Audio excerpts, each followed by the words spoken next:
इस वीडियो में बताई गई सारी जानकारी पब्लिक प्लेटफॉर्म पर उपलब्ध है। इसमें ऐसी कोई जानकारी नहीं दी गई है जिससे हमारे सुरक्षा बलों की गोपनीयता भंग होती है। डिफेंस डिटेक्टिव सेना का सम्मान करता है और उन्हीं जानकारियों के आधार पर काम करता है जो सार्वजनिक रूप से मौजूद है।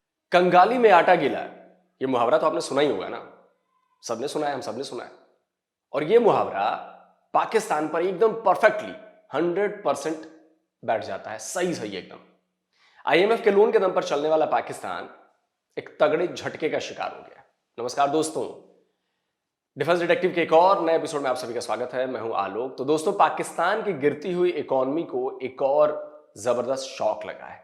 यह झटका पाकिस्तान के जो फॉरेन इन्वेस्टमेंट लाने की कोशिशें हैं उसमें यह बहुत बड़ा सेटबैक है। पाकिस्तान फॉरेन रिजर्व लाने के लिए छटपटा रहा है। इन्वेस्टमेंट फोरम का आयोजन कर दूसरे देशों से पाकिस्तान में पैसा लगाने की अपील कर रहा है। फॉरेन इन्वेस्टर्स को फंसाने के लिए $1 ट्रिलियन के मिनरल्स का दाना डाल रहा है। चीन के बाद अब वो अमेरिकी कंपनीज को अपनी मिनरल्स की खदानें सौंपना चाह रहा है। पाकिस्तान को उम्मीद है कि मिनरल सेक्टर में विदेशी कंपनियों के आने से उसे फॉरेन करेंसी का फायदा होगा। लेकिन ये अभी भी ये इन्वेस्टमेंट फोरम शुरू भी नहीं हुआ था कि स्टेट बैंक ऑफ पाकिस्तान ने फॉरेन करेंसी को लेकर खतरे का सायरन बजा दिया।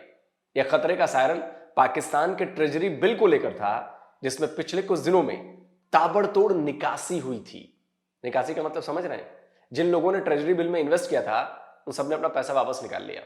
पाकिस्तानी अखबार डॉन की यह खबर 6 अप्रैल की है। खबर बता रही है कि अनिश्चितताओं की वजह से 3 देशों ने टी बिल से $1 बिलियन निकाल लिए हैं। डॉन की इस रिपोर्ट में बताया गया है कि मौजूदा फाइनेंशियल ईयर में 1 जुलाई 2024 से 14 मार्च 2025 के बीच ट्रेजरी बिल्स के जरिए $1.163 बिलियन का इन्वेस्टमेंट आया, जबकि इसी दौरान 1.121 बिलियन टी बिल्स से निकाल भी लिए गए।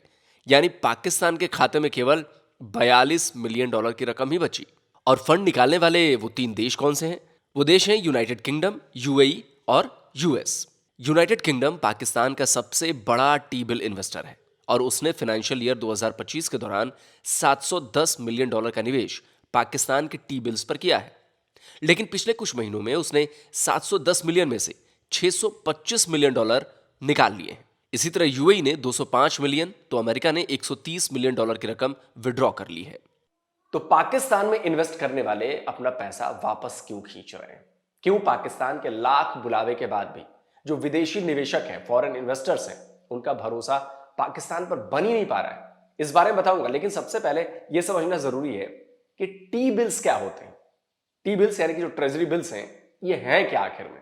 टी बिल्स यानी कि ट्रेजरी बिल्स। पाकिस्तान की सरकार देसी विदेशी इन्वेस्टमेंट लाने के लिए मार्केट में ट्रेजरी बिल्स जारी करती है। Guaranteed repayment, short term investment, higher returns, collateral के तौर पर बैंकों में स्वीकार्य, सेकेंडरी मार्केट में हाईली लिक्विडिटी और निवेश के लिए आसान प्रक्रिया जैसे लुभावने दावे किए जाते हैं ताकि लोग इसमें अपना पैसा लगाएं। टैक्स फ्री और तगड़े रिटर्न की गारंटी से उम्मीद थी कि केवल पाकिस्तान ही नहीं बल्कि बाहर के निवेशक भी इसमें पैसा लगाएंगे, और यह हुआ भी। पिछले साल दिसंबर की खबर है, तब स्टेट बैंक ऑफ पाकिस्तान ने बताया था कि ट्रेजरी बिल्स के जरिए सरकार ने 1.6 ट्रिलियन पाकिस्तानी रुपए जुटाए हैं। और तभी इस साल की शुरुआत में पाकिस्तानी गवर्नमेंट इस उम्मीद में बैठी थी कि वो इस बार ट्रेजरी बिल्स और बॉन्ड्स बेचकर 5.2 ट्रिलियन रुपए तक जुटा लेगी। लेकिन ट्रेजरी बिल्स से इस बार पाकिस्तान सरकार को केवल 1.2 ट्रिलियन रुपए ही हासिल हो पाए। कहां तो टारगेट 5.2 ट्रिलियन का था और कहां मिले 1.2, यानी सीधे सीधे 4 ट्रिलियन रुपए का घाटा।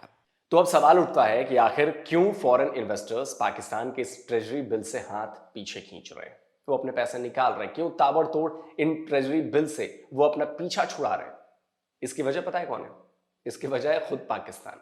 पूरा का पूरा पाकिस्तान। पाकिस्तान की सरकार, पाकिस्तान की पॉलिटिक्स, पाकिस्तान की इकोनॉमिक कंडीशन, पाकिस्तान में सिक्योरिटी कंसर्न्स। ये लिस्ट बहुत ज्यादा लंबी है, लेकिन पाकिस्तान पर पैसा लगाने वाले इन्हीं चेकलिस्ट के हिसाब से काम करते हैं। इन्हीं चेकलिस्ट को पहले चेक करते हैं, फिर जब पूरा उतरते हैं तो पैसा लगाते हैं और इन्हीं चेकलिस्ट के दम पर पैसा वापस भी निकाल लेते हैं। द न्यूज इंटरनेशनल की खबर बता रही है कि ट्रेजरी बिल से विदेशी निवेशकों के मोह भंग होने की सबसे बड़ी वजह है कम रिटर्न। असल में हाई रिटर्न के नाम पर पाकिस्तान ने विदेशी निवेशकों को बुला तो लिया, लेकिन ट्रेजरी बिल्स खरीदे जाने के बाद पिछले साल उसके रेट्स में कटौती शुरू कर दी। यह खबर पिछले साल अक्टूबर की है। तब पाकिस्तान गवर्नमेंट ने ट्रेजरी बिल्स के रेट में 140 बेसिस पॉइंट्स की कमी कर दी थी। 140 बेसिस पॉइंट्स की कमी यानी 3 महीने के टी बिल का रेट 13.89% कर दिया गया, जो पहले 17.5% था। इसके बाद से बाजार में खलबली मच गई थी।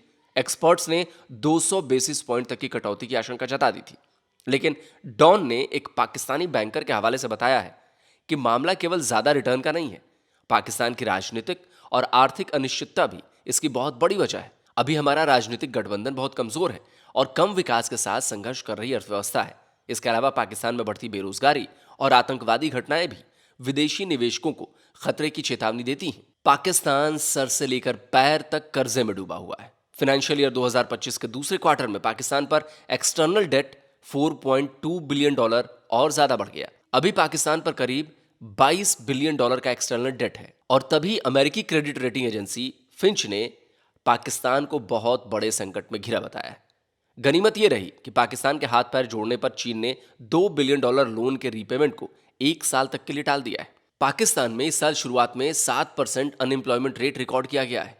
पाकिस्तान के लिए राहत की बात बस इतनी है कि वहां भी महंगाई दर में ठीक ठाक गिरावट दर्ज की गई है, लेकिन इससे पाकिस्तान की खस्ता हाल इकोनॉमी पर बहुत ज्यादा फर्क पड़ता नहीं दिख रहा है। दुनिया जानती है कि पाकिस्तान अभी जिस हालत और जिस कंडीशन से गुजर रहा है, वहां की पॉलिटिकल अनस्टेबिलिटी, हर फैसलों में पाकिस्तानी आर्मी की दखल, सिविल वॉर जैसे हालात, बलूचिस्तान और खैबर पख्तूनख्वा में अलगाववाद और आतंकी हमलों को इन्वेस्टर्स जो हैं वो इग्नोर कैसे करें। और अभी KFC और डोमिनोज, इस पर आपने हमला भी देख लिया। तो पाकिस्तान अभी भी मिनरल इन्वेस्टमेंट समिट कर रहा है अभी, और इन्वेस्टर्स को ये भरोसा दिला रहा है कि भाई पाकिस्तानी आर्मी उनके इन्वेस्टमेंट की सुरक्षा करेगी। पर दुनिया क्या इतनी अंधी है? पाकिस्तानी आर्मी चीन के इन्वेस्टमेंट्स को तो सिक्योरिटी दे नहीं पा रही है। पूरे बलूचिस्तान में चीन के प्रोडक्ट्स पर लगातार हमले हो रहे हैं और ये कह रहे हैं कि हम पूरी सिक्योरिटी देंगे। अब तक पाकिस्तान में चीन के कई लोगों की जान जा चुकी है और पाकिस्तान दूसरे देशों को सुरक्षा देने का दावा कर रहा है। पाकिस्तान में हर हफ्ते इमरान खान की पार्टी की तरफ से नए बवाल की खबर आती है। पाकिस्तान में सियासत का पलट जाए इसका कोई अंदाजा नहीं है। और यही वजह है कि ग्लोबल इन्वेस्टर्स पाकिस्तान पर पैसा लगाने से पहले 100 बार नहीं, 1000 बार नहीं, लाख बार सोच रहे हैं। और जो लगा भी रहे हैं वो जितनी जल्दी हो सके अपना पैसा वापस भी खींच रहे हैं। तो इससे आप समझ सकते हैं कि आने वाले टाइम में पाकिस्तान की हालत और कैसी होने वाली है। ट्रेजरी बिल्स पर भी अब कोई भी देश भरोसा नहीं कर रहा, जबकि ये सेफ माने जाते हैं क्योंकि गवर्नमेंट टू गवर्नमेंट होते हैं। अब देखिए क्या होता है। तो पाकिस्तान तो बस धीरे धीरे वेंटिलेटर, मतलब आईसीयू में पहले आया, आईसीयू में फिर वेंटिलेटर पे आया, वेंटिलेटर से धीरे धीरे एक एक पाइप अब खींचे जा रहे हैं ताकि ये निपट ही जाए। दोस्तों, आप क्या कहते हो? अपनी राय जो है वो कमेंट करके जरूर दीजिए। और जिन दोस्तों ने अभी तक डिफेंस डिटेक्टिव को सब्सक्राइब नहीं किया है तो मेरे चैनल को सब्सक्राइब करिए और साथ में बेल आइकन जरूर दबाइए, जिससे हमारे द्वारा अपलोड किए गए हर वीडियो की जानकारी आप तक फौरन पहुंच जाए। जल्दी मिलता हूं एक और नए वीडियो के साथ। नमस्कार, जय हिंद। तो अगर आप चाहते हैं मुझसे बात करना, मुझसे कोई सवाल पूछना, तो फैन कॉल पर आप मुझसे कनेक्ट हो सकते हैं। फैन कॉल में ये सुविधा है कि आप अपने हिसाब से वहां पर जाकर टाइम स्लॉट बुक कर सकते हैं कि आपको फलाने दिन मुझसे बात करनी है, फलाने टाइम पे मुझसे बात करनी है। लेकिन ये भी बता दूं कि ये पेड सर्विस है।